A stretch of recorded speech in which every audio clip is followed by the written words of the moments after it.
I broke this video into 18 chapters for you, so feel free to skip around. I cover literally everything about PvP, from the basics to sweaty tips and tricks. And if you're new here, I'm Captain Squiddy. I'm one of the only content creators playing on controller, so if you're a console player, you better represent by hitting that subscribe button.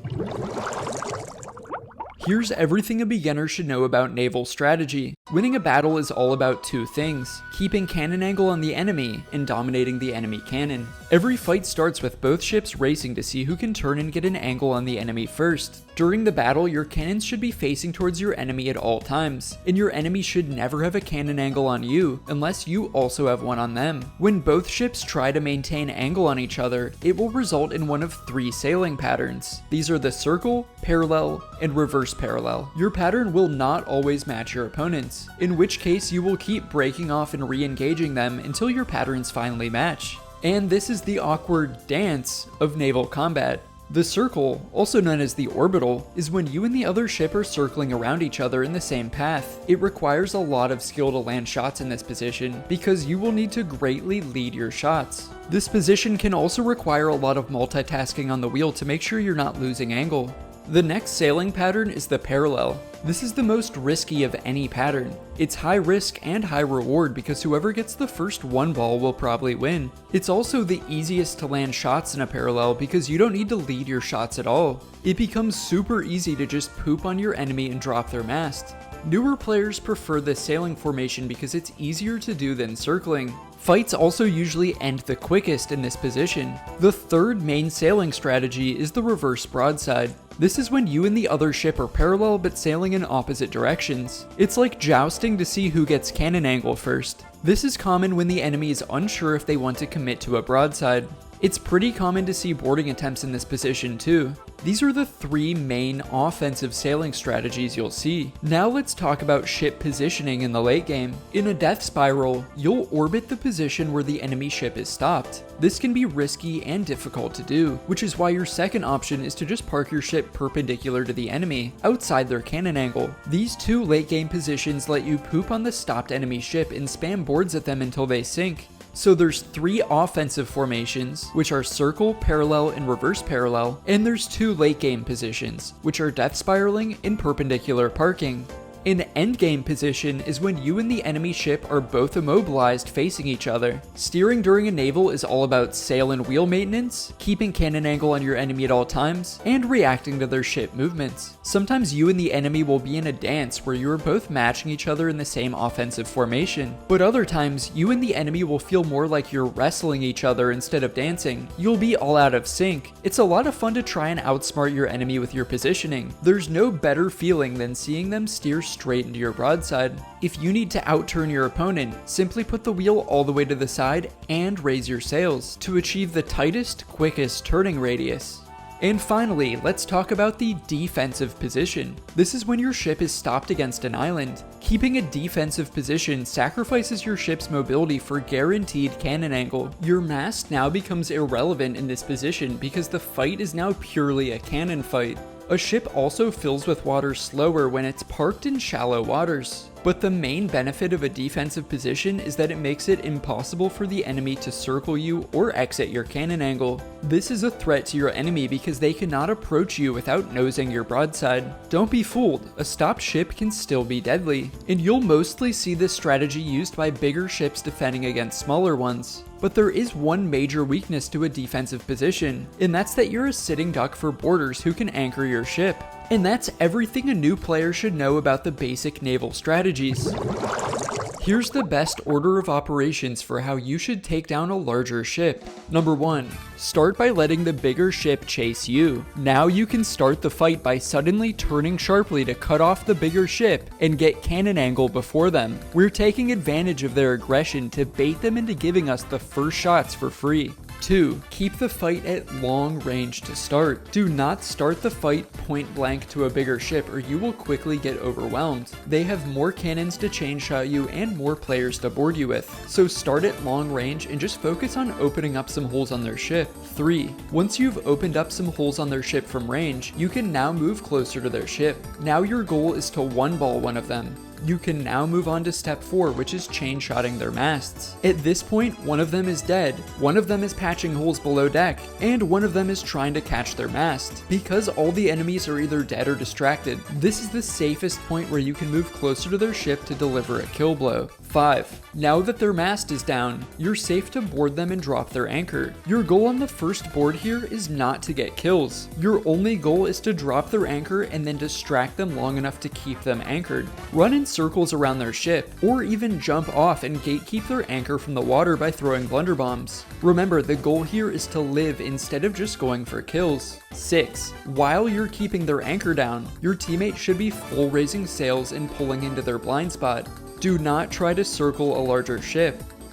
Instead, park your ship perpendicular to theirs. As long as they're anchored, you can shoot them and they can't shoot back. This allows you to keep cannon pressure on them and keep their ship immobilized with zero risk to your own ship. This also lets you instantly board them every time you respawn. This is now a late game position. Step 7. While your teammate keeps cannon pressure on them, your goal is to gatekeep their holes until they sink. You don't always need to get kills to achieve this. Your mere presence on their ship alone is enough to make them panic and neglect repairing. This might seem counterintuitive, but you can ignore the players with weapons. Instead, focus on attacking the players who are repairing the ship because they're the free kills. Run around the top deck and spam heal every time you take damage, and always keep moving at all times. And most importantly, don't overcommit to going for kills or you'll die quickly. Play smart and take your time, and they will eventually sink. If the enemy crew is too sweaty for these 7 steps to work, then you have another option. Run away straight past a skeleton fort. You and your teammate can use the cannons on the island to take down the enemy ship. This is a safe way to try sinking your enemy, with zero risk to your own ship. Use the guard tower cannons to catch the enemy by surprise. Start by chain-shotting their masts to stop them in your cannon angle, and now you can light them up from the island. You'll also find tons of kegs on these forts that can be used to blow up the enemy. If you successfully poop on their ship with this strategy, then simply go back to your ship and turn around to come finish off your weakened enemy. I want to end this video by giving you one more strategy for fighting a larger crew. This is that you can go on the offense with rowboats. If you see a larger ship parked at a world event, then go fill a rowboat up with kegs and sneak attack the enemy ship. Again, this strategy has zero risk to your own ship, but you can surprise attack and blow up the enemy. This probably works the best for when you spot a larger crew doing a world event like the Fort of the Damned. What is the best ship in Sea of Thieves? First, let's talk about the sloop. Don't mistake its tiny size for weakness. The sloop actually sinks the slowest of any ship type. The next big advantage is that the sloop travels the fastest of any ship type when you're sailing against the wind.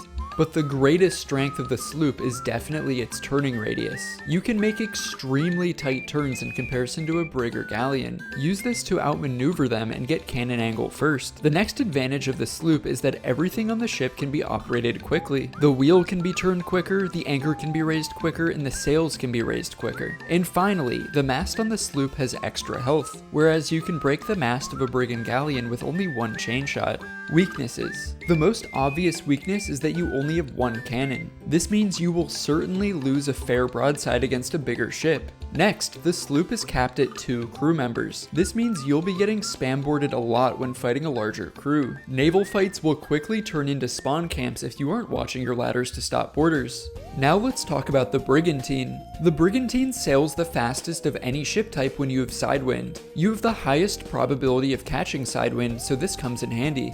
The brigantine has 2 cannons, letting it outgun a sloop. The brigantine also has a turning radius that's faster than a galleon. Additionally, the brig has faster handling on the wheel, sails, and anchor than a galleon. As you can see, the brig is perfectly balanced in the middle of the 2 other ship types. Another major strength of the brigantine is that it's super difficult for enemies to board you and survive. The top deck is flat and wide open. There's nowhere to parkour or find cover or hide. And finally, brigantines are basically immune to firebombs. If you have any holes on the ship, then it's super easy to put out any fires on your brigantine. Because it is balanced in between a sloop and a galleon, the brigantine doesn't have any major weaknesses to exploit. It's kind of just perfectly in the middle. Your brig will be outmanned and outgunned by a galleon, and it will get outmaneuvered by a skilled sloop. But on the other hand, you will outgun a sloop and you will outmaneuver a galleon. It's all about knowing the strengths and weaknesses of your ship and the ship you're fighting. One major weakness of the ship that I should point out is that it's really easy to one-ball players on a brigantine by just aiming your cannon at the stairs. Anyone who's trying to bucket water will get obliterated. And finally, let's talk about the galleon. The biggest strength is having 4 cannons. In a fair broadside, you are going to erase a sloop from the server. Even a brigantine will get demolished because you have twice the firepower. The next strength is the fact that you have an extra third deck of your ship. The enemy will need to make lower deck holes to fill you with water. This means that your enemy has to choose if they want to hit you off cannon or if they want to fill you with water. This makes a broadside against a smaller ship even more overpowered. They can either hit you low or they can hit you high, but they can't hit you both with one cannonball. The final strength of a galleon is its triple masts. These allow the galleon to move the fastest of any ship type when you have full wind. And another benefit of having 3 masts is that it's much harder for your enemy to completely immobilize you. As long as just one mast is standing, you can keep moving. Weaknesses. Don't let the size of a galleon intimidate you. It actually sinks the quickest of any ship type. It's also insanely difficult to fix a galleon. Bailing water is very time consuming and patching holes requires you to be all the way at the bottom deck. The firepower of a galleon is quickly compromised if 2 of the 4 crew members need to be on repairs. Galleons are also extremely vulnerable to firebombs. There's so much surface area on the top deck that fire will spread faster than you can put it out. Another major weakness of the galleon is its slow turns and wide turning radius. Galleons are also the slowest to operate. Everything from turning the wheel to raising the anchor to raising the sails will all take nearly 3 times longer solo than it will on a sloop. That's why the galleon requires insanely good team coordination. The last major weakness of the galleon is the fact that it's an enemy boarder's paradise. There's so much space to run around and parkour and hide on a galleon. If a skilled enemy does make it on board, you may have a rough time catching them. And that's the strengths and weaknesses of every ship type. And now, a word from our sponsor. Just kidding, there is no sponsor. This is a blunderbuss, and I will come plunder your booty, unless you smash that subscribe button right now. Also, you should join my Discord, linked in the description. When I become a Sea of Thieves partner, I get access to private servers, and my Discord members will get to compete in special game modes and contests there. For example, I want to hold a battle royale on Thieves Haven. I want to play Capture the Flag on Port Merrick. I want to make videos like 2 level 1000s versus 20 noobs. So no matter your skill level, you can join my Discord and there's a place for you in at least one of my game modes. Don't miss out. Subscribe and join my Discord. How to deal with chasers. There are 3 main defensive sailing strategies. These are useful for when you're being chased by a crew that's larger or better than you. The first strategy is the most boring and obvious. This is when you just run away. Sail management is everything if you're trying to escape chasers. Remember that a sloop moves faster than any other ship when moving straight against the wind. A brigantine moves the fastest in side wind, and a galleon moves the fastest when it's getting full wind. Use this knowledge to escape a bigger ship. If your enemy is the same ship type as you, then it becomes a race to see who can catch wind the fastest and keep it. Number 2, spam boarding. The key is to bait your enemy into chasing directly behind your ship. Next, you want to make sure there's nothing in your path that you might run into. Congratulations, your ship is now sailing on autopilot, and now you only have one job: board the enemy and drop their anchor. The enemy will be watching you, so you'll want to jump off the front of your ship instead of the back to be hidden. Boarding their ship and dropping their anchor just once can buy you just enough time to escape a safe distance away. The best strategy for this is if you have 2 players that can board up opposite ladders on the enemy ship. This will almost always catch them off guard. If you're unable to shake an enemy who's chasing you very closely, then you need to make a riskier escape move. Try sailing directly at an island. Just before you ram it, perform a harpoon turn or an anchor turn to change directions quickly and surprise your enemy. They will shoot your ship, but you will most likely escape in the process. So remember, running is all about managing your sails correctly, boarding the ship chasing you, and using islands to your advantage if necessary. Strategy number 3, circle around forts and use their cannons and kegs to your advantage. Sail widely around the fort and let the other ship chase you. You can then go to the island and use its many cannons to try and chain shot the enemy ship. I've won many fights against larger crews with this method. I love baiting them into a trap. Another tool you can find at these forts is kegs, and you can swim one out in the water and wait in the path of the enemy ship to board them. Forts are everywhere, and they're a great tool for catching larger and better crews off guard. Here are the most common beginner mistakes I see people make in naval combat. Trying to go for too many boards. Don't be a bad teammate who's never on the ship. Not using the left side cannons on a sloop. There are less possible holes on the left side than the right. It's also easier to restock cannonballs on the left cannon, and the mast will not block your view here if it falls. Standing still during combat. If you need something to do, bail water or make sure you have cannon angle on the enemy. Wasting chain shot by opening fights with them. Do not use chain shot unless your enemy is weak or distracted. If you start a broadside with chain shot, you're probably wasting it because your enemy will simply catch their mast. Not boarding with high tier food. You will not win a fight with bananas. Not keeping 5 blunderbombs on you at all times. Not stocking up on supplies before a fight. Don't be too lazy or too cheap to get the supplies you need. High tier food and chain shots will win you fights. Not catching your mast immediately when it breaks. If your enemy's at long range from you, then as soon as you hear chain shot flying, whoever's on your wheel needs to immediately save the mast. Your mast will raise much quicker if you catch it before it falls all the way. Don't forget to treat every fight as a learning experience. Analyze why you lost. This game is about much more than aim or luck. It's about decision making and strategy. What could you have done differently? What series of decisions and events led to your defeat? Learn from your failures and you will improve. This game has a crazy high skill gap, but it feels very rewarding to learn. Not keeping an eye on the enemy ship at all times. Pay attention with your eyes and ears, and you'll never be caught off guard by an enemy outmaneuvering you, boarding you, or firing chain shots. Even when you bucket water, you should still be turned to watch the enemy ship and you won't get one-balled. Here's the basic order of operations for sinking an enemy ship in Naval. First, get an angle on your opponent. All fights start with a race to see who can get cannon angle on the other ship first. Turn your wheel all the way to the side and raise sails to turn the quickest. Once you've gained an angle, you now need to keep the enemy in your cannon angle. You should never let the enemy have an angle on you unless you also have one on them. 2. Now it's time to use your cannons. The reason why you race to get an angle first is because your next race is to see who can dominate on cannons first. Your first priority on cannon should always be to aim at the enemy cannon. Remember, you aren't fighting their ship. You're really just fighting the enemy player on cannon. You can kill him or simply gatekeep him off his own cannon. Dominate the enemy player before you start hitting their ship anywhere else. And then, once you have successfully made lots of holes on their ship, it's now time to move this fight to the late game. This leads us to number 3, which is immobilize the enemy ship. You can do this by hitting their mast 3 times with cannonballs, chain shotting their mast, or boarding their ship to drop their anchor. It's important to wait until your enemy is weak before you try to immobilize their ship. If their ship is filling with water, then they will be distracted with repairs, and you'll have a higher chance of success here, so remember to strike their mobility when they're weak. 4. Raise sails and position your ship where it has an angle on the stopped enemy ship. Ideally, you want to be perpendicular out of their cannon angle. More experienced players may circle the enemy ship to make holes, which is called a death spiral. 5. Put pressure on the enemy to stop them from moving again. Fire cannonballs at the back deck to stop them from fixing mast or raising anchor. Winning a fight is about much more than just making holes. It's about getting cannon dominance,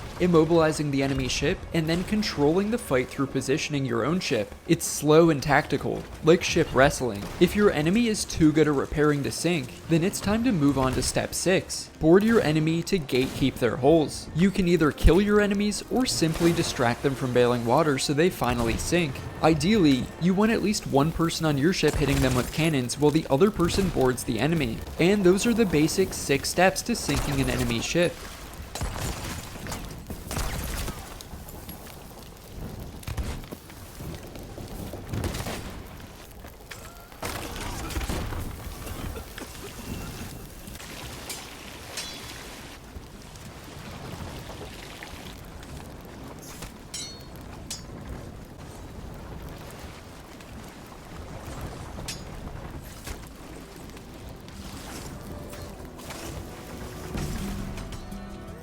Next, I'm gonna explain what a winning position is. During a battle, there will be small windows of opportunity where you should fire chain shot or board your enemy. When you see a winning position open up, you only have seconds to strike and deliver a finishing blow to your enemy. But first, you have to be able to recognize these winning positions when you see them. So let's look at each of the most common winning positions. Scenario 1. You're dominating on cannons. This means you've just one-balled the enemy, or you're applying too much pressure for him to shoot back. This is a winning position because there's no one shooting back at you right now. This only lasts for a few seconds, so you now have a tiny window to fire at the enemy mast and drop it. Scenario 2. The enemy makes the mistake of steering straight into your broadside, just like the last scenario. This is a winning position for you because your enemy cannot return fire. This means you can safely chain shot their mast with no risk to your own ship. Scenario 3. You notice the enemy ship is running away. If their ship is within chain shot range, immediately shoot to drop their mast. But if your enemy is already too far away to land chain shot, then you can also cannon launch yourself to board them. Your goal will be to anchor their ship and then stall them while your teammate sails over to shoot them. Notice how in all three of these scenarios, you can target the enemy's mobility with zero risk to your own ship. Scenario 4 is when you've succeeded in keeping the enemy ship stopped. The enemy ship might be anchored or have its mast down. You now have two options. A. Pull up perpendicular to them. B. Death spiral. The benefit of a death spiral is that you can make holes all around the enemy ship. The benefit of stopping perpendicular is that your enemy never gets a chance to shoot back at you because you're out of their cannon angle. If they do turn to shoot back, you simply begin a death spiral. So use these two positions to poop on your enemy and board them until they sink. Scenario number 5 is what I call an endgame position. This is when both your ship and the enemy ship are immobilized, but you both have a cannon angle on one another. Once a fight reaches this point, the end is near for one of you. Usually it just becomes a race to see who can gain cannon dominance first. If you kill the enemy player on cannon, then you can immediately poop on their ship and board them. But an endgame position is the riskiest way to fight. And finally, I want to talk about a losing position that you can turn into a winning position. If the enemy chain shots your mast, you can choose to let your mast fall and immediately dominate the enemy cannon. This is risky, but sometimes this gamble pays off. Naval is so much fun because you can take a losing position and turn it into an endgame position and then turn it into a winning position. It's all about fast decision making and risk assessment.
Here's 10 tips for defending your ship. The blunderbuss and sword are the best weapons for stopping boarders on your ladder. The blunderbuss deals great knockback, and the sword can be spammed without needing to reload. But let's say they're hanging on the ladder but not climbing up. A good player will do this to juke you and make you whiff your shot. That's why the next tip is to have a crewmate shoot them from the side. This will either knock them off or force them to board with no health. 3. The best way to stop boarders before they climb up is to use blunderbombs. If you can spot them early enough, this will knock them into the water even if you don't have line of sight on them. 4. If an enemy makes it on board, then your whole crew should be helping to fight. Use your strength and numbers to take out the threat as quickly as possible. 5. Keep your eyes and ears open to stay vigilant and you won't be caught off guard. Listen for the sound of a player cannon launching. You can also listen for the sound of an enemy mermaid spawning. Here's the sound of someone grabbing your ladder. This should all give you advanced warning that you're about to be boarded. 6. Bucketing during combat is key. Everyone on your team should help bucket water whenever they get the chance. And if you're gonna nail a plank on, make sure it's on the side of your ship opposite the enemy, so the hole won't be instantly reopened. 7. Know when to run. You cannot expect to stay in naval combat non-stop. A big part of defending your ship is knowing when to run away and repair holes. Do not overcommit to a broadside if you're clearly losing. 8. The best defense is a good offense. Even if your mast goes down, do not panic and give up. As long as you have cannon angle on your opponent, you can still win this fight. 9. Always keep 5 blunderbombs on you for emergencies. That way, if you're desperate to kill an enemy boarder, you can have everyone on your team spam blunderbombs at once. 10. You should never have downtime during a battle. Grab a bucket of water, check the health of your mast and wheel, refill your food inventory. The point is there's always something to do and you should never ever be standing still. Are you a bloodthirsty menace in Sea of Thieves? Is your goal to hunt down and sink and rob as many other players as possible? Well then you're in the right place, because next I'm showing you how to find the most ships to sink on your server. The first thing you're gonna do when you spawn at the outpost is go to each of the emissary tables for the 5 companies. You're gonna check each table for wooden toy ships. Each of these ships represents one crew sailing that emissary on your server. The more ships you see, the more crews there are stacking loot for you to steal. This is a quick way to judge if it's even worth beginning your hunt for victims on this server. Next, you'll want to raise a Reaper emissary. Once you collect enough loot to reach grade 5, this emissary gives you the location of every other emissary ship on the server. But be warned, raising a Reaper emissary instantly gives away your position to every other ship as well. Now you can start sailing towards the center of the map. The best path to follow is by sailing in a triangle around the middle of the map, going between the 3 main regions. This is the fastest way to observe the most area on the map while sailing the shortest distance. While you're sailing this route, look for the silhouettes of enemy ships on the horizon.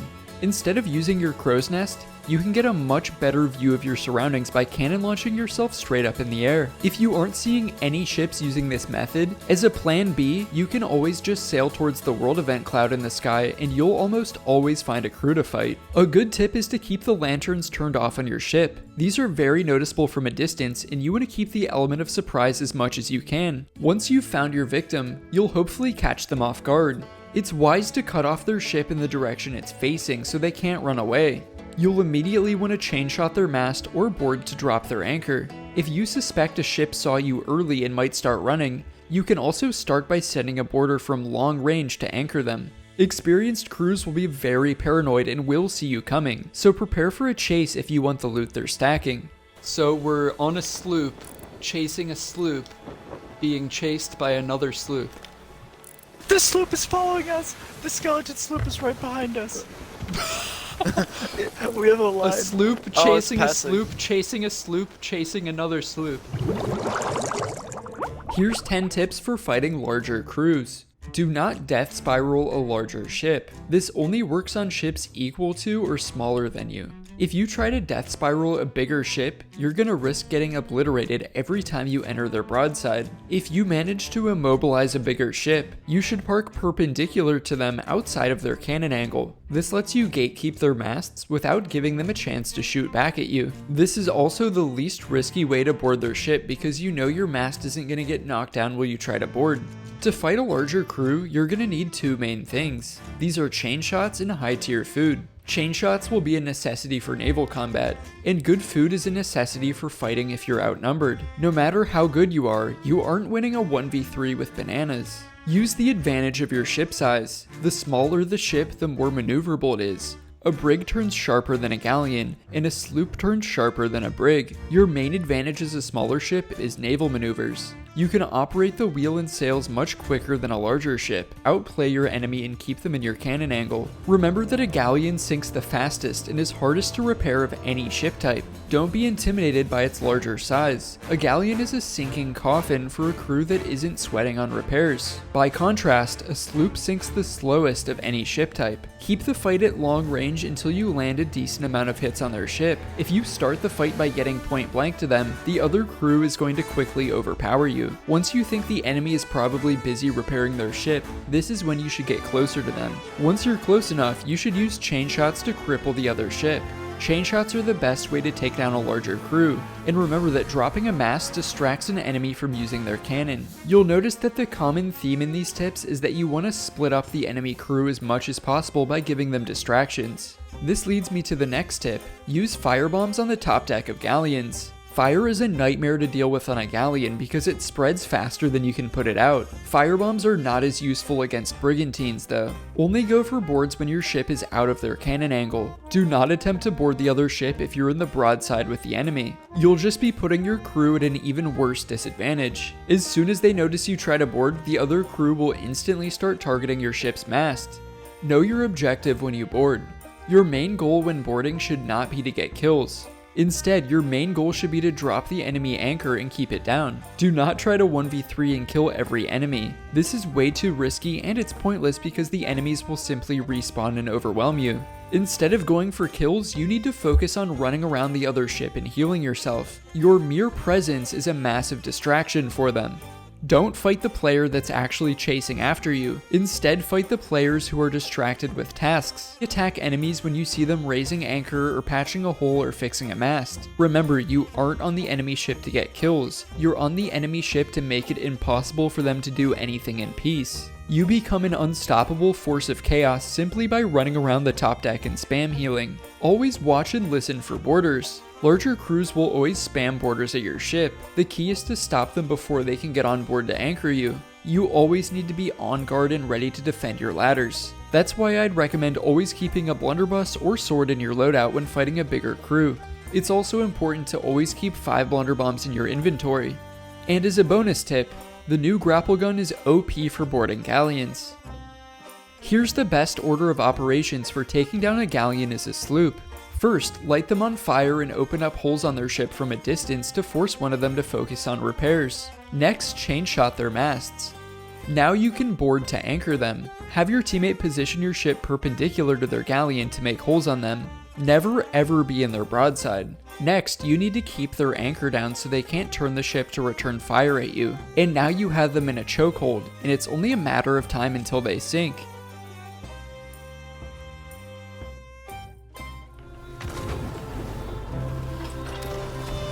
Good.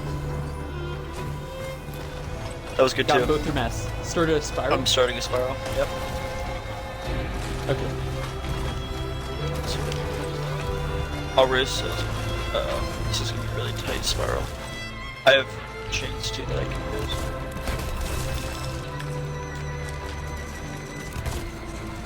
I have 2 dead. Oh, I lost an ankle. Are they anchored? I have all 3 dead. Alright. I think they're gonna sink before they can even... They sunk. Here's 10 tips for solo slooping.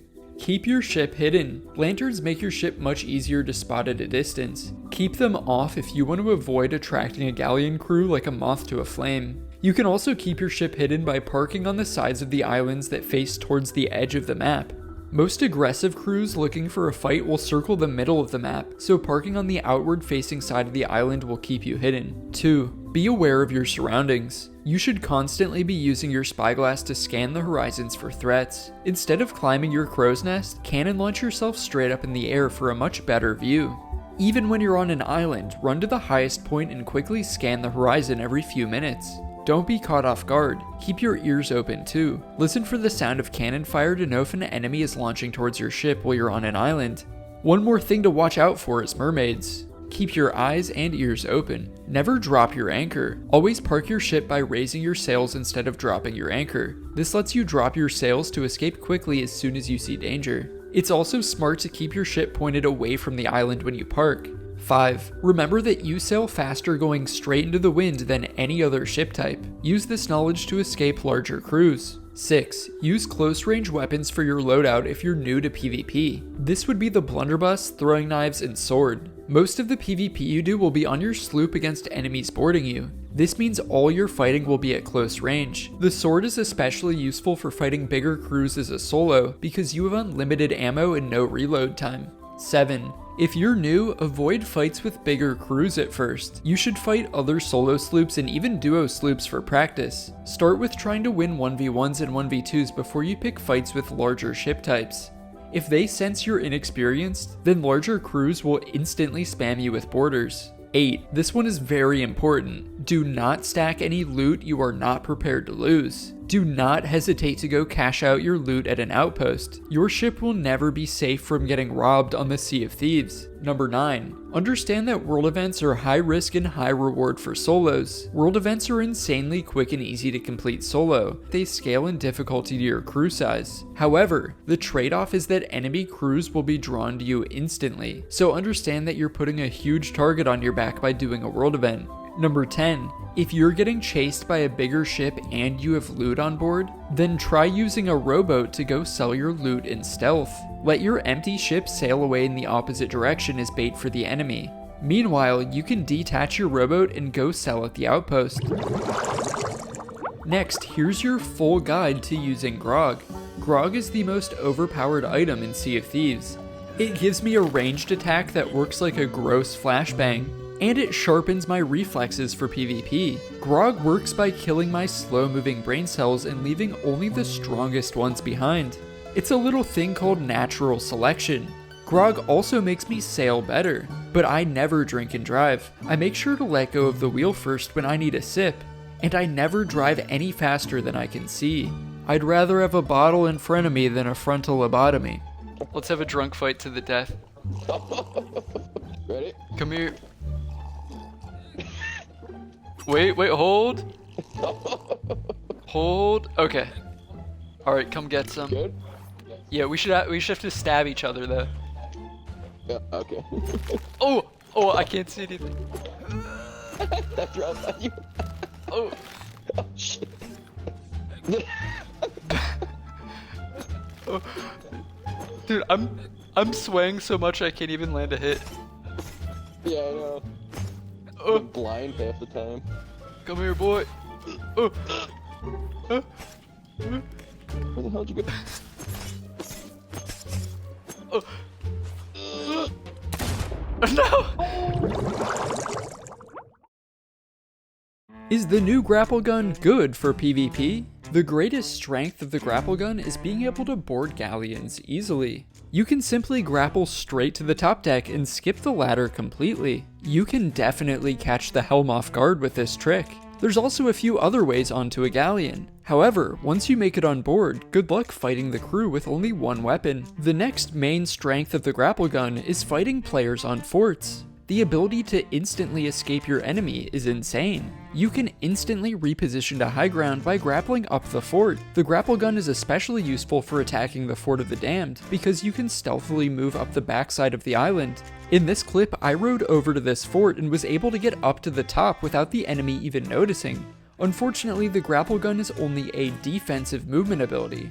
It's mostly for escaping enemies or infiltrating a fort undetected. The weapon's switch speed is so slow that it's kind of useless to pull someone towards you or grapple to them. But now let's talk about how you could use the Grapple Gun offensively on ships. You are not going to get kills with the Grapple Gun, but you can do something way more effective with it. You can pull enemies off their ships when they're sinking. This can be done by jumping overboard and pulling someone with you, or you can pull people straight from the water. This can be effective if someone is ladder guarding you. If you have really good aim, you can even pull someone mid-cannon launch. Oh, I got him! I got him out of the water! You can also pull people in the water if you manage to get in their crow's nest. Using the crow's nest is actually the funniest Grapple Gun strat. You can cause fall damage and break people's legs by dropping them over and over and over again. Most importantly, you can gatekeep the enemy anchor from the crow's nest. Unfortunately, the Grapple Gun doesn't really work for attacking players because it takes so long to switch weapons afterwards. I know you want to be Roadhog from Overwatch, but you're not.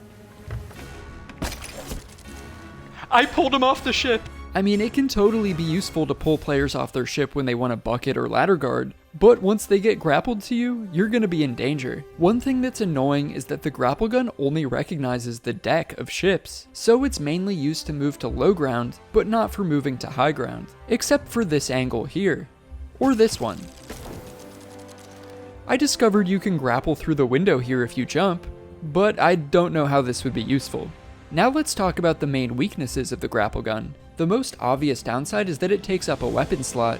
This puts you at a pretty severe disadvantage for PvP, and your damage output is going to be very limited. If you run a Grapple Gun and Sniper, then good luck actually getting a kill, and if you run Grapple Gun and Sword, then good luck fighting at range. It seems like this weapon is best paired with the pistol or throwing knives if you have good aim. These two weapons seem to be the perfect mix of fast fire rate and range to stand alone with a Grapple Gun. This thing is also kinda useless for boarding sloops and brigs. I mean, it's a little helpful, but definitely not worth losing a weapon slot for. So my final verdict is that the Grapple Gun is amazing for boarding galleons, as well as amazing for fighting players on forts. However, this thing has no real place in the PvP meta. It's just too useless for general ship combat, and no one wants to trade a weapon slot for it. I think it's mostly going to be used just for trolling, and it is very fun for that. Rare, if you're watching this, I wonder if it would be better for the Grapple Gun to just be a pickup weapon like the Trident. This way it has limited uses and can be lost if dropped, but the trade-off is that you can still have two weapons. I feel like that could maybe be the solution, or maybe you could have the Grapple Gun deal a little damage to players if it impales them. I mean, that would logically make sense if they're getting stabbed with it, right? Even if it just dealt 30 damage or something. Just anything to make it worth trading an item slot for. Or maybe it's fine just the way it is. It's clearly designed for niche scenarios, and not intended to be a meta loadout choice. Maybe that's all it's meant for. And maybe it's okay staying that way. I've been having lots of fun just trolling people with this thing. This video blows, because today we're talking about the new Blowpipe. At surface value, this thing doesn't seem great for PvP. It has a pretty slow fire rate, horrible hip fire range, and it makes you slow down and aim if you want to hit someone. The obvious advantages are that you do get 12 darts to fire in total, but you're probably thinking, what good is 12 darts if they're useless for winning a fight? That's why now we're going to learn the best tips for using each dart type. The strongest part of this weapon is the explosive darts. These are the main dart you should be using in PvP. If you impale your enemy, this dart deals 50 damage, lights your enemy on fire for more damage, and causes knockback that can launch them off the ship. But what if I told you there's a way to make this dart even more overpowered? You can spam fire 3 of these darts at once for a chain reaction of explosions. Just spam these all over the floor, and the splash damage of 3 darts is enough to kill your enemy. The best part is that the explosion kills people through the floor and ceiling. I'm not even sure if this is a bug or intentional, but you can literally one-shot people through the floor. So just spam these, because even if you miss your target, you're still dealing up to 35 splash damage, setting them on fire, and causing knockback. If you board a sloop and a crew member is below deck patching holes, you can literally just spam these on the floor above them, and blow them up from above. Another overpowered use for this dart is ladder guarding. Hitting a boarder with any dart type causes them to instantly let go of the ladder and fall into the water. But if you're the one trying to board, you can even shoot the ladder guarder with an explosive dart to knock them away. Basically, anytime you're fighting over the ladder, the explosive darts will be your best friend. You might have just looked at this dart and said, only 50 damage, why would I use that? But I'm telling you, the real value is in the spamming ability for this dart. Not to mention the fire damage and knockback utility as well. The greatest weakness of this dart is that it takes a few seconds for the explosion to happen, which is usually just enough time for you to get killed first. It can also be countered with water to put out the fuse. The next dart type is poison. Unlike the explosive dart, the poison dart is not meant for spamming. And unlike the explosive dart, the poison dart does not let you stack multiple for extra damage. Only one dart works at a time, and it deals 80 damage over the course of about 10 seconds. You must hit your target, and landing multiple shots is merely resetting the damage clock. Poison darts are really meant to be used in combination with another weapon. If you try just using the poison dart, then you're gonna find it's impossible to get a kill. You should tag them with a poison dart and then push them with a close range weapon before they can heal. Now here's the pro tip. The most powerful attack move for the Blowpipe is to land an explosive dart shot and a poison dart shot back to back. This way you can stack both fire damage and poison damage together. Enemies will be caught completely off guard at how quickly this drains their health bar. I think the best order to go is explosive dart first and then switch to a poison. This way it times so the explosion goes off right when you land your poison shot. This way the poison and fire will start stacking at once. Or you could even just throw a firebomb after landing a poison shot. That's honestly probably easier. The bottom line is that the poison dart isn't meant to be used alone. Use it in combination with fire or with another weapon. The greatest weakness of the poison dart is that it's very slow working to deal damage, and it's very easy to out-heal. Also, it requires you to hold your breath and aim to land your shots, whereas the explosive dart can just be mindlessly hipfire spammed. Next, we have lure darts. These are pretty much useless for PvP. If you're in the water, then they can make sea creatures attack your enemy, but this is a pretty niche scenario. If you're fighting on a fort, then you can make a few skeletons chase someone, but you can outrun skeletons way too easily to make this worth it. Unless they buff this dart, I think it's useless for PvP.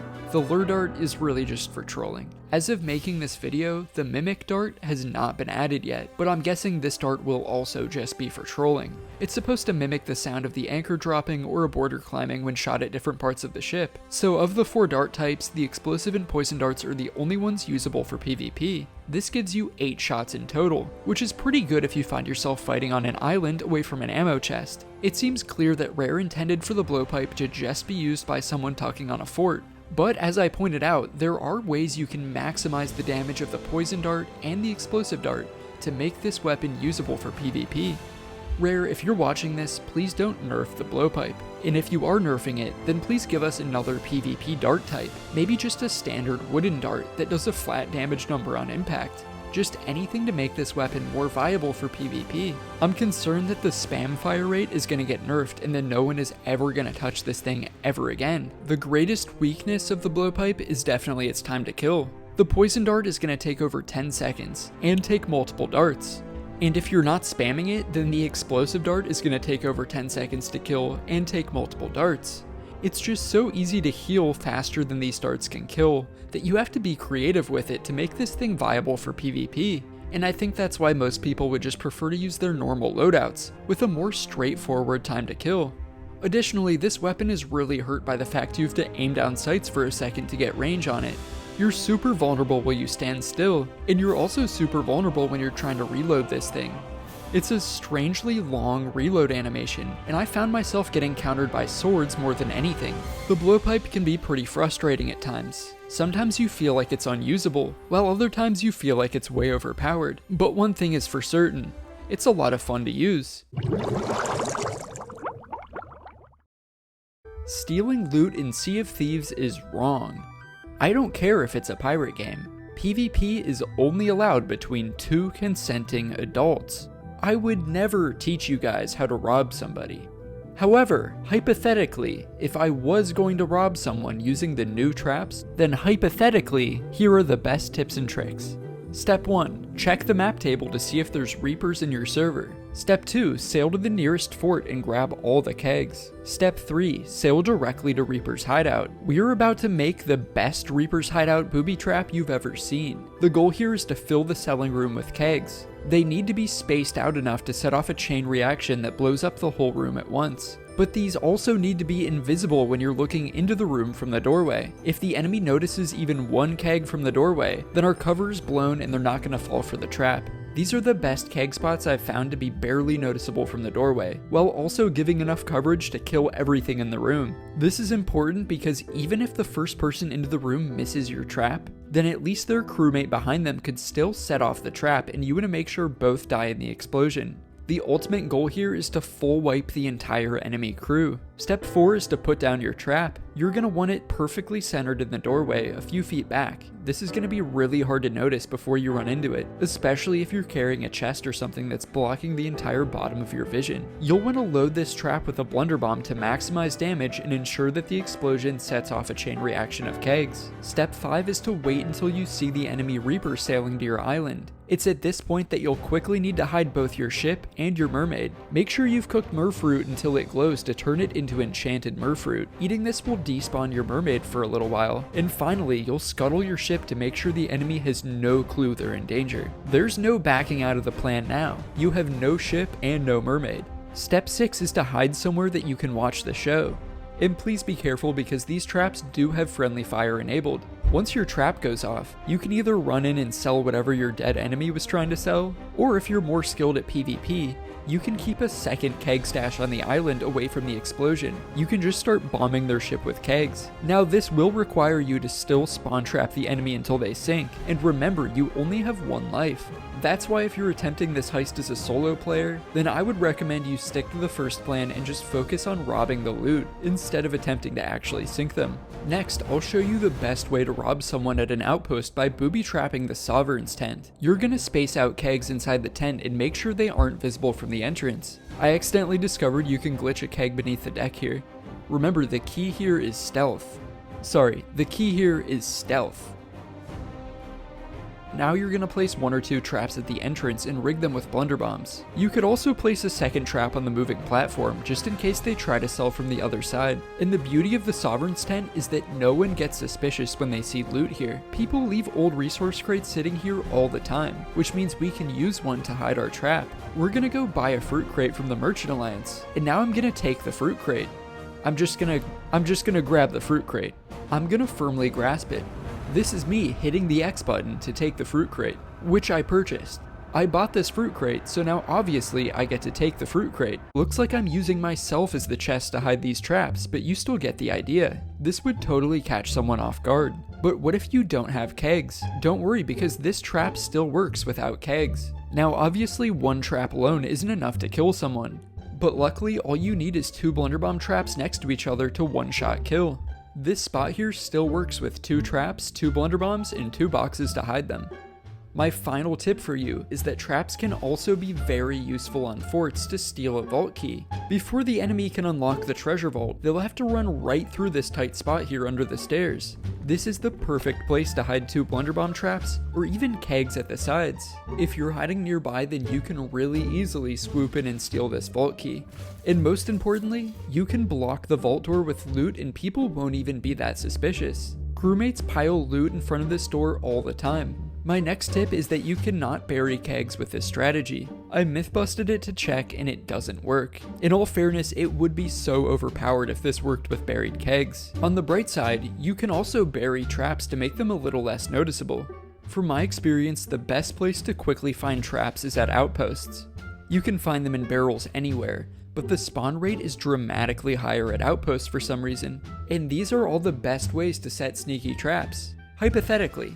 Remember, please do not try this at home because obviously stealing is wrong. And I would hypothetically really appreciate it if you subscribe to me. Here's how to improve your cannon skills in Sea of Thieves. The biggest mistake I see is people not knowing where to aim. Your first goal in a cannon battle is to hit your opponent off their cannon. You need to aim directly at the enemy cannon until you get the kill. The goal is to one-ball them, which is when you direct impact them and one-shot kill them. It's at this point that you can hit them anywhere else on their ship. The best place to target on their ship is the lower deck because the holes fill with water faster. It's also good to target the mast and wheel to break them. You'll need to hit a lower deck spot 3 times without it being patched to create a tier 3 hole. Targeting the back deck of the enemy ship can be useful if you want to cripple their wheel so they can't run away, or if you want to interrupt them while they're trying to raise their mast. Your main goal on cannons is usually to either kill the enemy on their cannon, or to drop the enemy mast. But remember, target the enemy player first, and then anywhere else on their ship second. Another big mistake I see people make on cannons is not exiting the cannon when you know you're beat. There's no shame in hopping off the cannon to eat some food and heal. Hop off the cannon if you see a cannonball flying directly at your head, or if you start getting too weak. Don't overcommit to staying on the cannon or you will die very quickly. It takes much less time for you to hop off the cannon for 2 seconds and eat than it does for you to go to the Ferry of the Damned and have to respawn. But what if you're beat on the cannon and your opponent is gatekeeping you off of it by spamming shots? Don't panic. One option is to wait until they have to go refill their cannonballs and then you hop back on your cannon. Another option is to snipe at your enemy. If you're close enough, you can even throw blunderbombs at them. Or finally, you can try harpooning them to your own ship. If you're still unable to return fire at your opponent, then you should probably run away from their ship and reset the fight. Don't think a single broadside needs to determine the winner. It's also important to understand how different ammo has different weight. Chain shots move slower and travel less distance than cannonballs. This means you have to aim higher and even lead your target more to hit their mast. It's smart to aim for the center cross of the mast when going for chain shots. Likewise, when cannon launching yourself, you'll notice that you're also heavier than a cannonball and don't travel as far. One of the best skills you can develop on cannons is getting used to launching yourself and your teammates accurately. The goal is usually to launch far enough in front of your enemy's ship that you can swim to the ladder in time to board them. But the most impressive cannon launch is called a deck shot. This is when you land directly on the other ship. You can also grab hold of any interactive object like ladders to catch yourself. Deck shotting is boarding in style, and it's the most fun thing to do in this game. If you're on the cannon, it's also very important to communicate with your teammate on the wheel. Tell them if you're winning the fight or not. You need to communicate if it's time to reset the fight. Don't stay in a broadside out of pride if you're clearly beat. Just sail away and repair so you can try a new broadside. Communication is also key if you drop the enemy mast because you need your person on wheel to start a death spiral. And most importantly, you need to communicate if you're losing cannon angle or not. Communication is key. The next common mistake I see people make on cannons is not paying attention to where their shots are going. You may need to aim the cannon down after you fire to see where your shots are actually placing and adjust. You'll need to adjust horizontally for velocity and vertically for range, but the point is to constantly adjust your cannon aim until you hear your musical cues that you're getting hits. It's super helpful to have your friend on the wheel be your spotter. Have him call out where your shots are placing. He can tell you if your shots are coming up short or behind your enemy's ship. A pro tip is that if your enemy is landing hits on you first, you can adjust your cannon to match the arc of where their cannonball is traveling. In general, if you're sailing the same direction as the enemy ship, your cannon will aim true to wherever you aim horizontally. However, if you're traveling in the opposite direction, then you'll need to lead your target quite a bit. Practice makes perfect.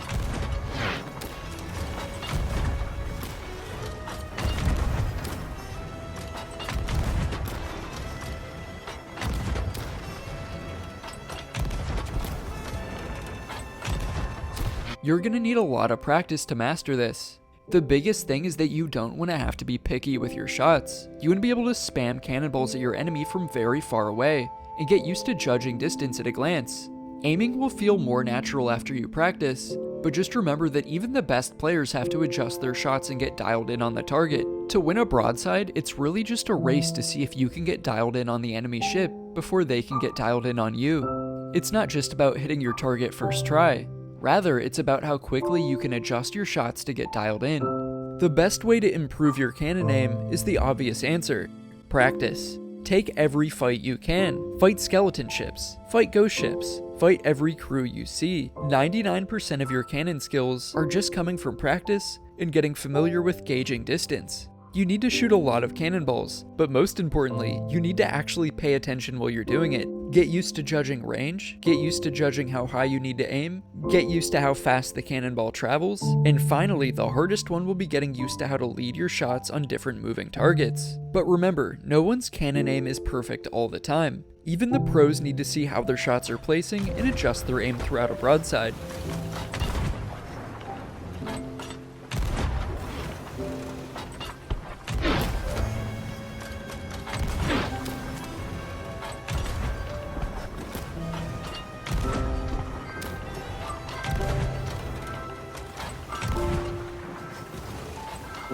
The best tip I can give you is this: aiming is not about being perfect your first try. Rather, it's about knowing how to adjust your misses and turn them into hits next time.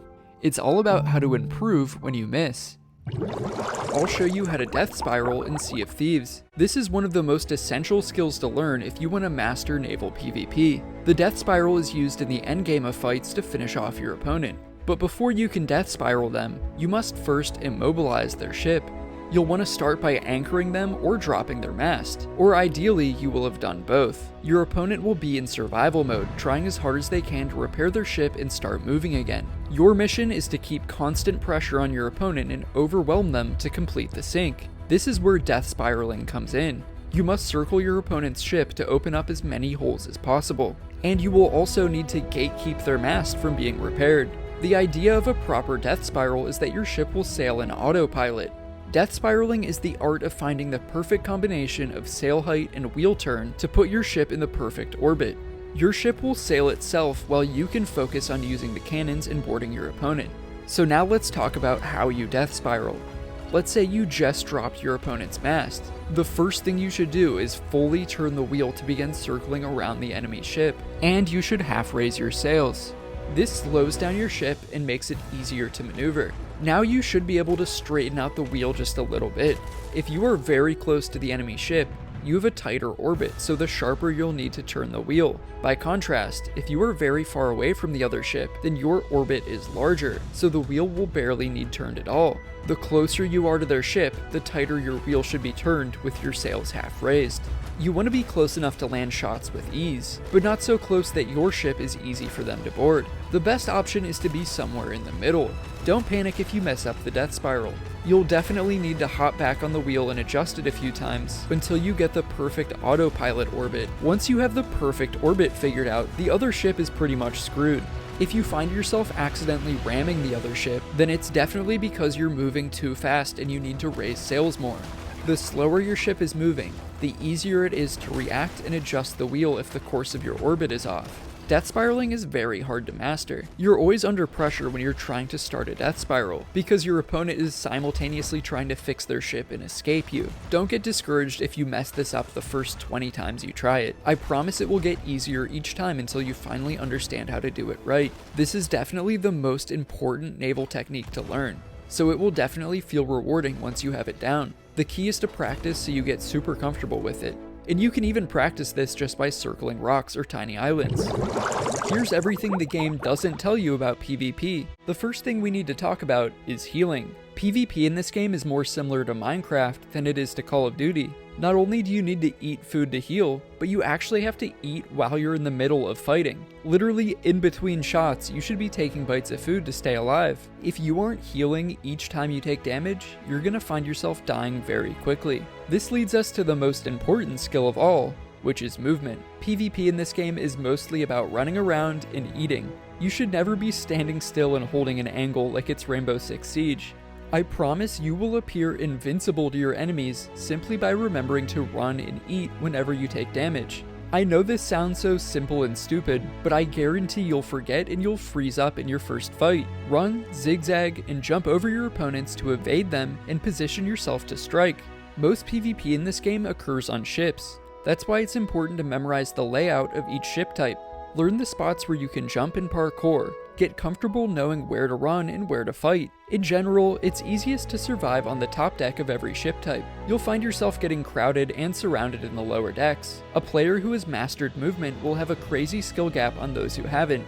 Now let's move on to the fun part, weapons. There are 6 main weapons in the game. These are the sword, throwing knife, blunderbuss, flintlock, double barrel, and sniper. You do not have a primary and a secondary weapon in this game. Rather, you have 2 equal primary weapons. You should not just be using one and neglecting the other. You have to let both of your weapons work together as a team if you want to achieve the highest damage output across all ranges. Most console players prefer to run a sword and a gun. By contrast, most PC players tend to use 2 guns, which is called double gunning. Because of the close range combat on ships, you'll notice that the sword and blunderbuss tend to be the easiest to use. The time to kill in this game is designed to be extremely quick up close, and extremely long as range increases. A huge skill gap in Sea of Thieves is knowing when you should commit to chasing and killing your enemy, or when you should be running away to heal yourself. This is why new players often fall into one of 2 camps. Half will always overcommit and chase people all the time and neglect healing themselves, and then they wonder why they die so quickly. Whereas the other half will go to the other extreme and will never chase to commit to the kill, and then will complain that it's too easy to heal. You have to find the perfect balance between monitoring your own health and chasing down your enemies to finish them off before they can heal. Mastering the whole dance of when to run and when to chase is something that will come with practice. Don't be discouraged and keep practicing. You should frequently visit the ammo chest and food barrel on your ship to refill supplies during combat. You should not expect to win a fight without good food. Deck shotting is by far the most fun thing to do. It's the biggest flex during a fight, and it's the most cinematic moments you'll ever have in this game. Getting better at deck shotting will mostly come with practice, but here's a few tips to help you out. You need to aim higher than you'd think. This is because you're heavier than a cannonball. Also, it's better to overshoot your target than undershoot them, so you can still board them from the water. Also, aiming higher increases your likelihood of hitting the mast, which means you can either grab the mast or you'll bounce down to the ship. But the biggest secret is to just start spamming the interact button and looking for anything you can grab onto. And finally, have a high sensitivity to make sure you can quickly turn and grab something if needed. Go into your settings and make sure you've turned on reduce hold to interact to help you do this better. And now enjoy this compilation of me deck shotting.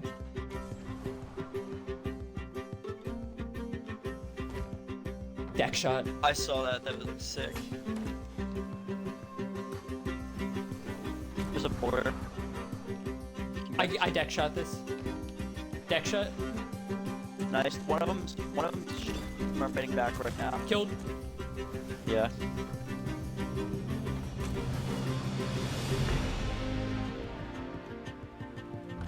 I just deck shotted. Oh my gosh, I deck shotted and killed one.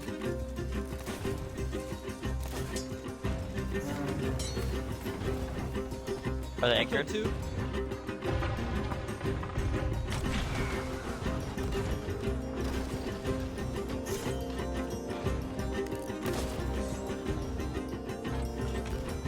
I got their mask dropped, I gotta go for a word.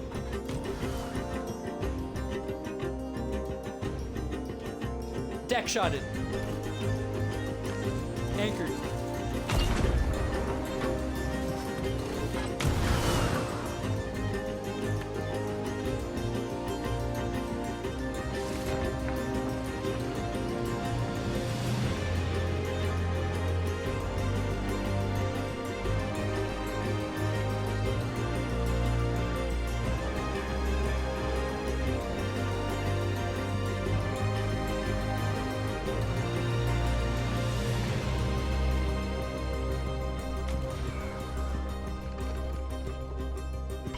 Alright.